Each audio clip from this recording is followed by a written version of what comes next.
Salford, summer 2015. Gunfire ripped through the quiet streets. Paul Massey, known as Mr. Big, the crime boss everyone feared, collapsed in a pool of blood outside his own front door. 3 years later, in broad daylight, John Kinsella walked with his partner and their child. A cyclist appeared, pulled the trigger, and left him dying on the pavement.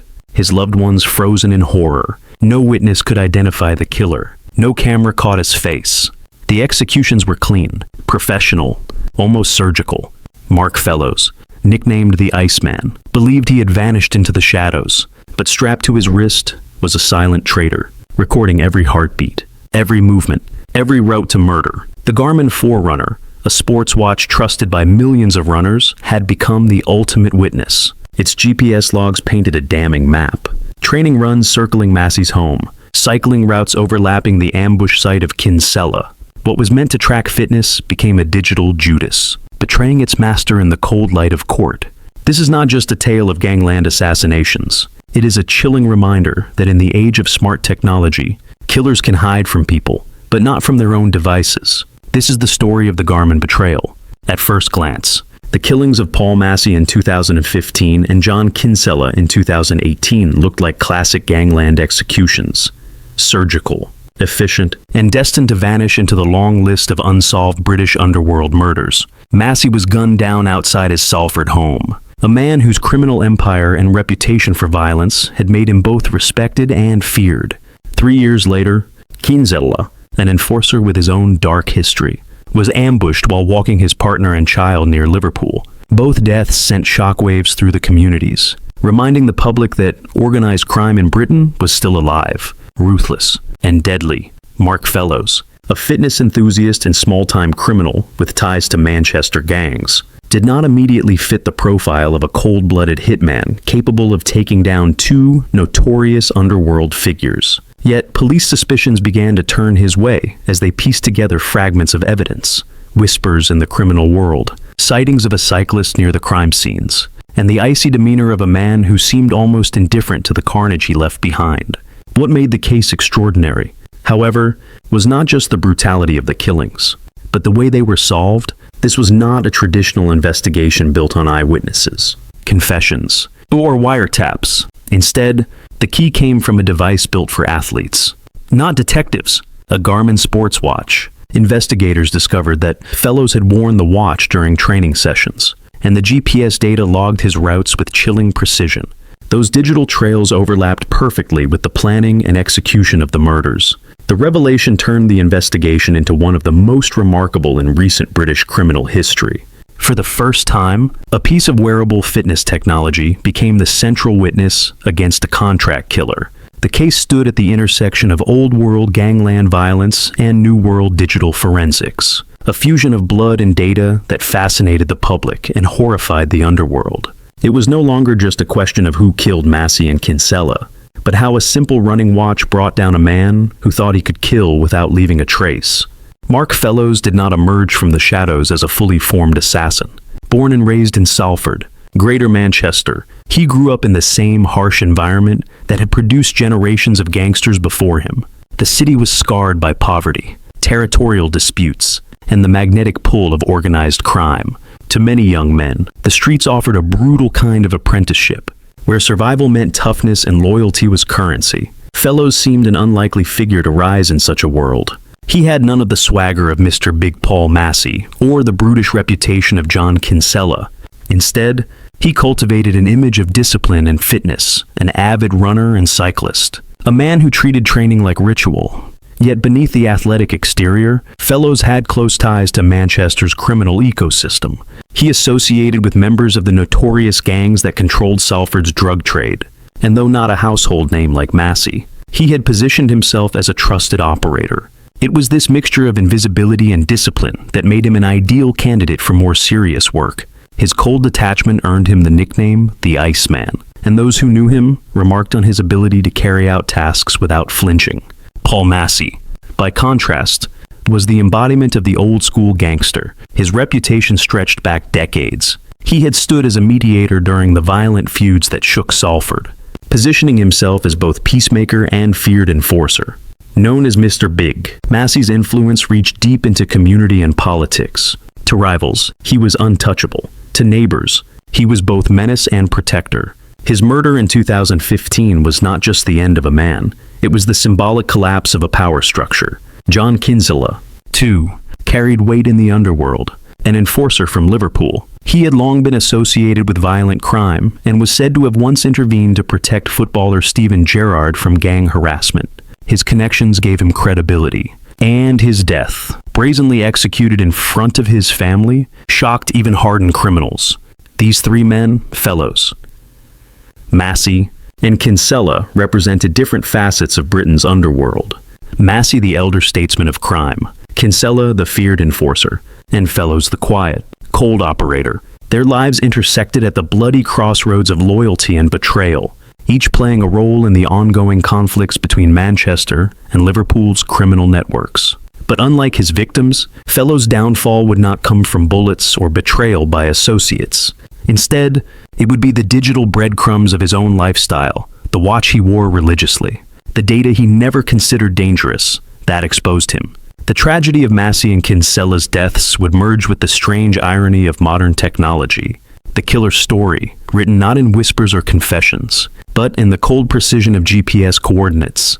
The underworld in Greater Manchester and Merseyside was a volatile battlefield during the mid-2010s. Drug trafficking, extortion, and territorial control were the currencies of power. Paul Massey's murder had not occurred in isolation.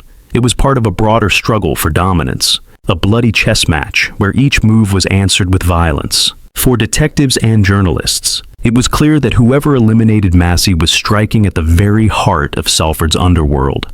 Mark Fellows, though not as publicly notorious, had been sharpening his skills in the shadows. He was known for endurance cycling and running, which made him an ideal assassin, fit enough to move silently, quick enough to disappear before anyone realized what had happened. His chosen weapon was the element of surprise, executed with an almost military precision. For Massey, he staged a cyclist reconnaissance, circling neighborhoods under the guise of training. What looked like harmless exercise was, in fact, a predator charting routes and escape paths. In July 2015, Fellows struck. Massey was shot outside his home in Clifton, Salford, 14 bullets fired with chilling control. No CCTV footage revealed the shooter's face. No getaway car was found. It was an execution designed to leave no trace, echoing professional contract hits seen in organized crime from London to Dublin.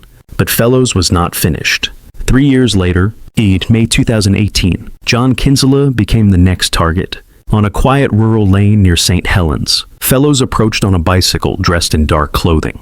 As Kinsella walked with his partner and young child, Fellows closed the distance and opened fire with a handgun fitted with a silencer. Kinsella's partner watched in horror as the man she loved fell, executed with clinical detachment. The killer then cycled away, disappearing into the countryside like a ghost. For police, the operations were a nightmare.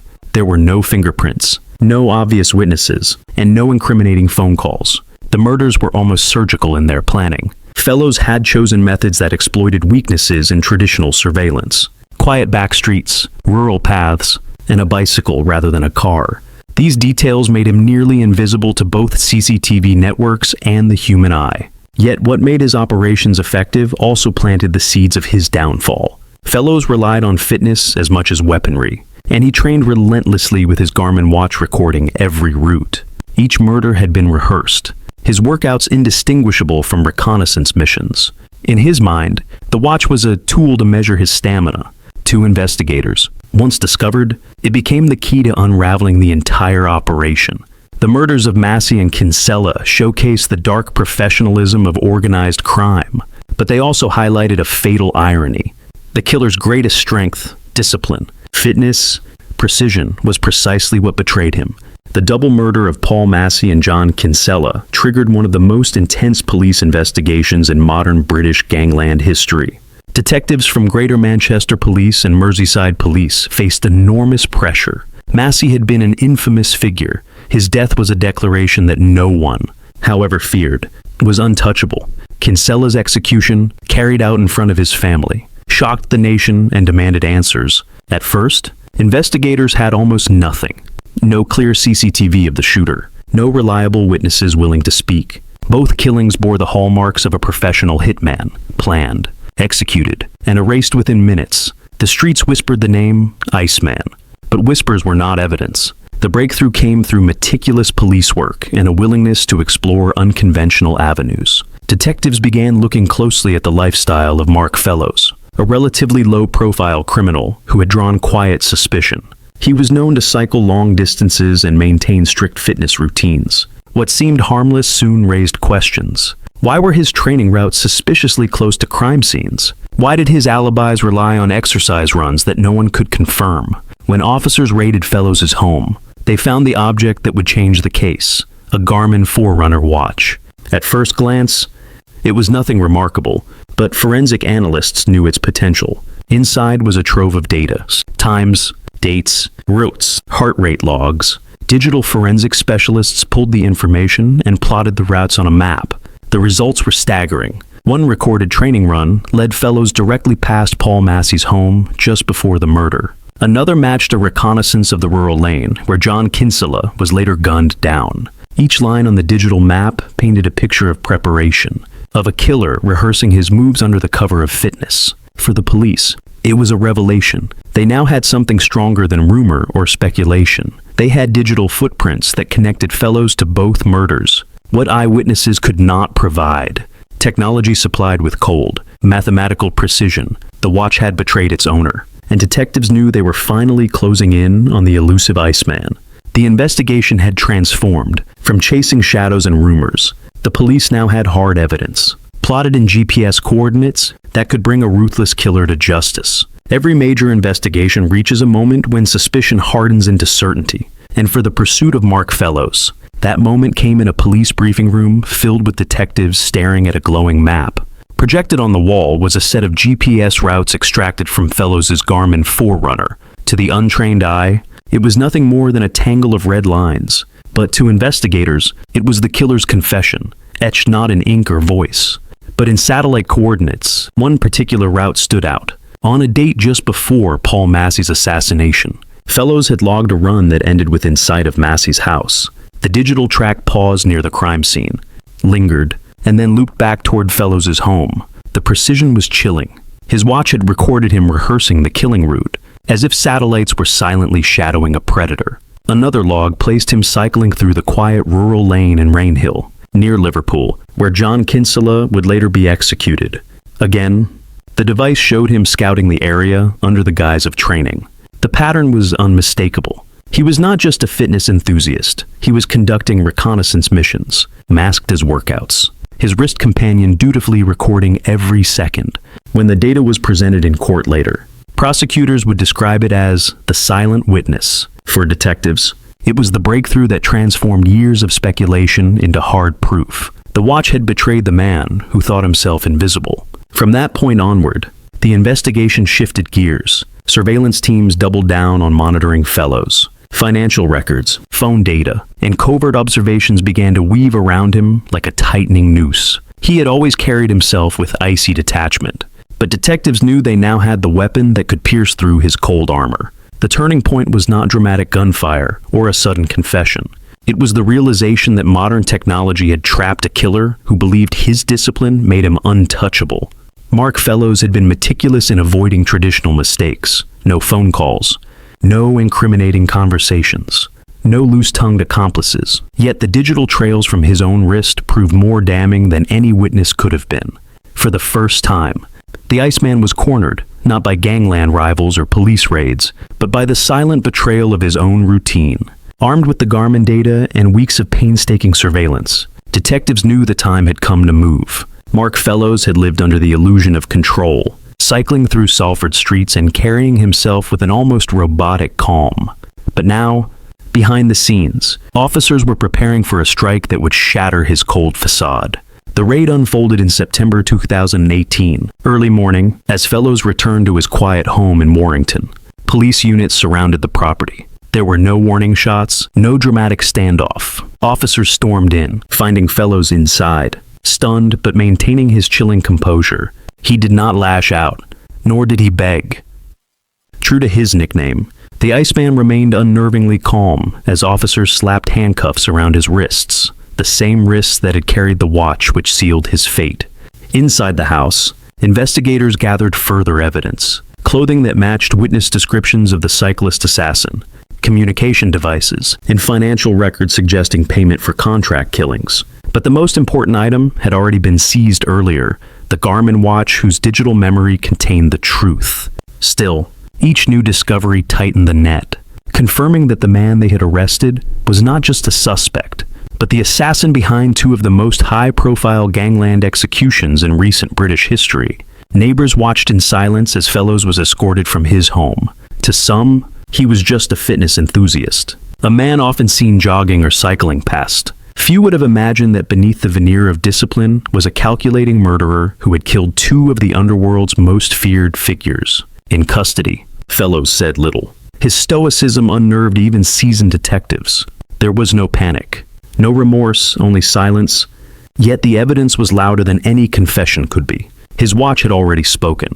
His routes had already testified, and his attempts at invisibility had collapsed under the weight of data. For the families of Massey and Kinsella, the arrest was a moment of grim relief. Justice had not yet been served, but the man believed untouchable was finally behind bars. The Iceman had been caught, not through betrayal by fellow criminals, but through the silent treachery of technology. The stage was set for the next battle: the courtroom, where the Garmin betrayal would become the centerpiece of a dramatic trial. The trial of Mark Fellows began in late 2018 at Liverpool Crown Court, and from the very first day it drew national attention. Prosecutors framed the case not simply as a gangland feud, but as a chilling demonstration of modern crime meeting modern technology. Fellows sat in the dock, expressionless, his composure unbroken even as the court laid out the story of his betrayal by the device he trusted most. The evidence was devastating. Jurors were shown maps generated from Fellows' Garmin watch,